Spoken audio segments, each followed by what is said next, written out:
lúc chú đi chơi chơi bơi mua bơi băng eo thì mà bây giờ nó cái nhà lúc thì gì trẻ chỉ tao have confidence ha chỉ tao qualify to bơi cho băng eo na I think believe was called Michigan Great Lake chỉ tao nó mua sẵn đây ha yam bảy ha sông bỏ ha cho chỉ bỏ vào xe bây giờ nó bây giờ hai sải phèn cứ bây giờ thì mình đây chỉ bây rồi sẽ bây chỉ bút chỉ mình ai chỉ bút chỉ bút chỉ pip giờ shop Bambi for ý xong là sẽ giờ tên là sẽ chỉ bút tao cũng giờ tao chỉ bút là mông cùng giờ cho ba ấy. So the hot the Great Lakes more pan A ha pan B. Yes. Cho kinh cho cho lâu cho từng cho A.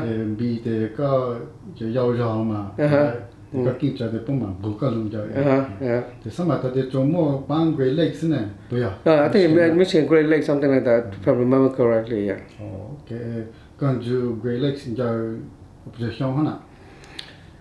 So bây giờ sẽ ở đâu lấy sẽ chỉ ý xong là xong tên là số thì chỉ thằng là chỉ bé ý kinh rồi chỉ ngồi cho cứ ý nhỏ chỉ ai rồi là bây giờ ý lúc rồi thì tình trạng cái gì bố chủ tờ chỉ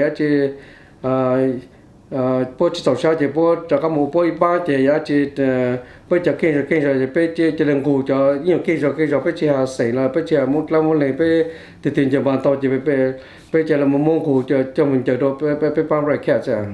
So then pan Great Lakes tờ mong ở pan mà giờ là cái hà cái cho giờ Great Lakes ít tiền mong over camp.